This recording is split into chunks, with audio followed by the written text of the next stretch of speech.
लीजिए सुनिए। आचार्य चतुर्सेन शास्त्री के लिखे उपन्यास गोली का 7वां भाग नजरबाग में मेरी यानी समीर गोस्वामी की आवाज में। उनकी अवाई की गढ़ी में धूम मची थी। वो राजा थे, राजराजेश्वर थे। उनकी सवारी के आगे धौंसा बजता था। 11 तोपों की सलामी होती थी। आगे पीछे फौज चलती थी। भाट और चारण विरद बखानते थे। बाईजी राज के साथ उनके ब्याह की चर्चा थी। इसी चर्चा को क्रियात्मक रूप देने वे गढ़ी में पधारे थे। ठाकुर का ठिकाना उनकी ही रियासत में था। ठाकुर उनका जागीरदार और रैयत ही था। इससे गढ़ी में राजा के स्वागत सत्कार की भारी धूम मच गई। मैं सहमी सी, कुछ चाव में, कुछ भय में, कुछ उद्वेग में डूबी सी, न जाने मन में कैसी भीतरी उथल पुथल अनुभव कर रही थी। मुझे कोई हुक्म न था, मुझे कोई काम न था, मेरे ऊपर किसी का ध्यान न था।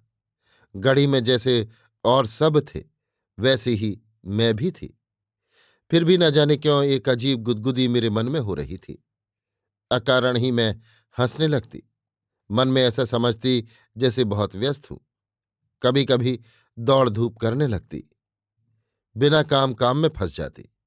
बाईजीराज की अटारी गढ़ी में जनानी ड्योढ़ियों की सबसे ऊपरी मंजिल पर थी। वहां बड़ी धूमधाम थी। कुंवरी कुछ खुश थीं या नहीं, मैं नहीं कह सकती। पर वो न मेरी तरह हंसती थी, न चुलबुलाहट से इधर उधर दौड़ लगाती थी। एक प्रकार से सुस्त सी, कुम्हलाई सी बहुधा पलंग पर पड़ी रहती। जब मैं उनके पास जाती तब वो अपनी कमल सी बड़ी बड़ी आंखें उठाकर जैसे होठों ही होठों में कुछ कहती। क्या कहती ये मैं नहीं जानती थी, पर उनको इस तरह देखने पर मैं मुंह में आंचल ठूंस कर हंस देती और वहां से भाग खड़ी होती थी। हकीकत ये थी कि महाराज की अवाई की गढ़ी में जब से धूम मची थी, मेरा मन उन्हें देखने को मानो सबसे अधिक आतुर था। उसी भांति कुंवरी का भी। सच पूछो तो उनका इस तरह मेरी ओर देखने का अर्थ था उन्हें किसी तरह देखने भर की इच्छा। जैसे वो आंखों ही आंखों में पूछ रही थी, क्यों री, वो कैसे है जिनके आगे धौंसा बजता है, पीछे तोपें छूटती हैं, बरकंदाज सिपाही प्यादे दौड़ते हैं, सरदार हाकिम जी हुजूरी करते हैं, जिन पर मूर्छल ढरता है, चारण भाट विरद बखानते हैं, और सबसे अधिक ये कि बाबू ठाकुर हमारे दाता उन्हें अन्नदाता कहकर पुकारते और उनकी चर्चा करते हैं। उनके साथ इतनी भीड़ गढ़ी में घुस पड़ी कि तिल धरने को जगह न रही। चारों ओर जहां तक आंखें जाती, भीड़ ही भीड़, आदमी ही आदमी, सिर ही सिर। कहीं हाथी मैदान में खड़े सूंड हिला रहे हैं, कहीं घोड़े हिनहिना रहे हैं, पांत की पांत। अवलक सब्जा कुम्मेत बछेरा पंच कल्याणी, जगह जगह यही चर्चा। साइस घोड़ों की मलाई दलाई कर रहे हैं, घोड़े घी और रातब खा रहे हैं, हाथियों के लिए रोट सेंके जा रहे हैं। भिश्ती बराबर मैदान में पानी छिड़क रहे हैं, पर धूल दबती नहीं है। गढ़ी का सारा मैदान रावटियों से भर गया। उनमें राजपूत हैं, सरदार हैं, गुमाश्ते हैं, कारभारी हैं, सिपाही हैं, बरकंदाज हैं। हे राम, एक आदमी के साथ इतने आदमी, हाथी घोड़े प्यादे सिपाही। पर वो आदमी कहाँ है? यही तो असल बात थी जिसे मैं जानना चाहती थी, देखना चाहती थी। पर ये क्या मुझ गोली के लिए कुछ आसान बात थी? कुंवरी का मन ठीक न था, कभी ठीक रहता भी न था। सदैव से ही वो मितभाषणी थी, काम की बात बोलती थी, बहुत कम हंसती थी। और ये तो मैं कह ही चुकी हूं कि रंग उनका सांवला था, मैं गोरी चिट्टी थी।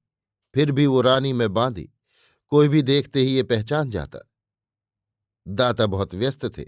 सभी मेहमानों की खातिर तवाजह का भार उन पर था।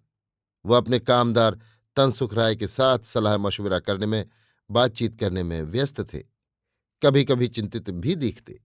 अपने भोजन और वस्त्र का भी उन्हें ध्यान न था।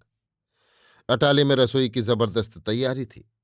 कितने बकरे मेढ़े काटे गए थे, भांति भांति के मांस व्यंजन बन रहे थे। दिल्ली और जयपुर के मशहूर हलवाई पकवान और मिठाइयां बना रहे थे। मैं सब देखाती और जो देखती कुंवरी को आ सुनाती।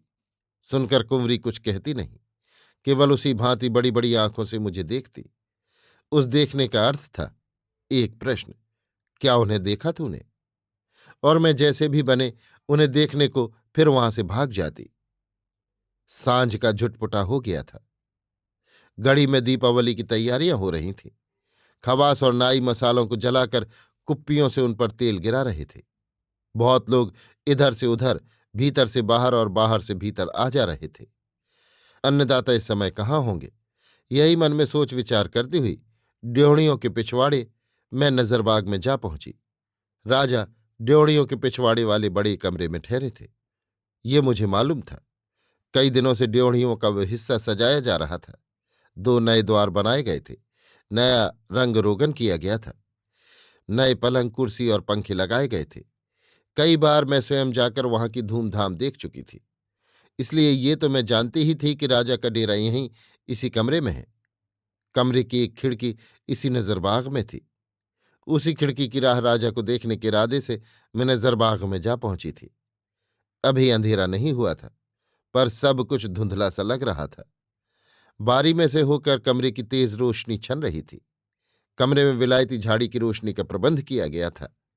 ये मैंने देखा था। ये बारी बहुत ऊंची थी। बारी से राजा को कैसे देखा जाए?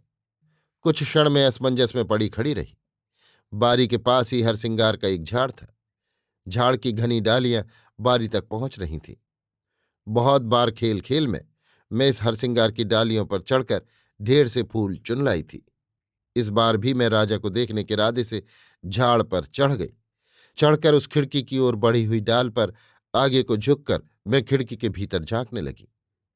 राजा भीतर क्या कर रहा है, ये देखने की उत्सुकता में मैं भूल गई कि ये अकेली डाल मेरा भार सहन भी कर सकेगी या नहीं। आखिर बाल बुद्धि ही तो ठहरी।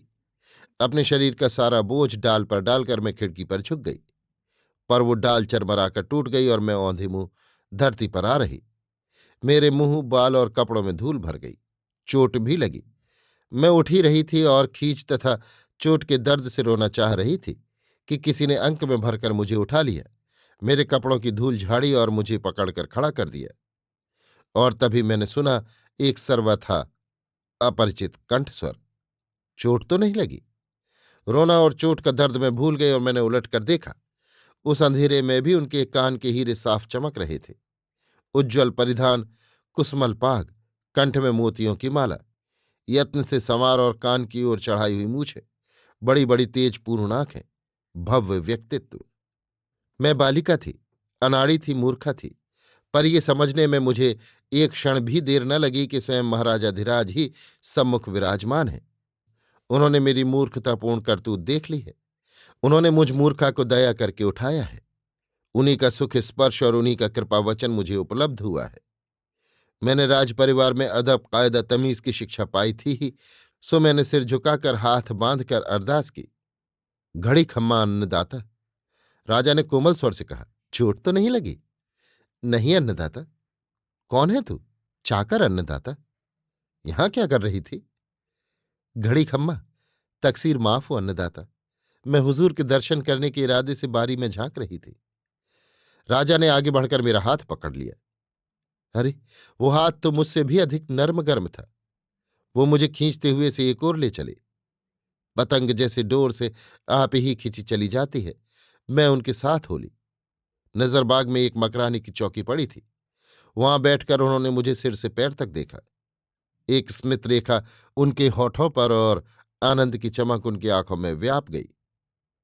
कुछ देर वो मुझे देखते रहे, उस अर्ध अंधकार में, जैसे कुछ निश्चित कुछ अनिश्चित भाव से। फिर बोले, तेरा नाम क्या है? मैं चंपा हूं अन्नदाता। किसकी चाकरी में है तू? बाईजी राज की अन्नदाता। राजा कुछ क्षण चुप रहे, फिर हंसकर बोले, तेरी बाई ने तुझे यहां भेजा था? नहीं अन्नदाता, ये तकसीर तो मैंने ही की। मुझसे ही ये चूक हुई, मैंने हाथ बांधकर कहा और सिर नीचे किए खड़ी रही। बहुत देर तक राजा बोले नहीं।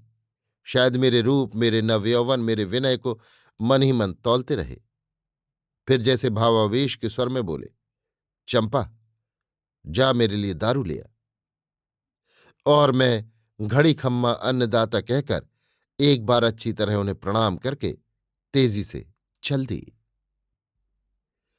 अभी आप सुन रहे थे आचार्य चतुर्सेन शास्त्री के लिखे उपन्यास गोली के 7वें भाग नजरबाग में को मेरी यानी समीर गोस्वामी की आवाज में।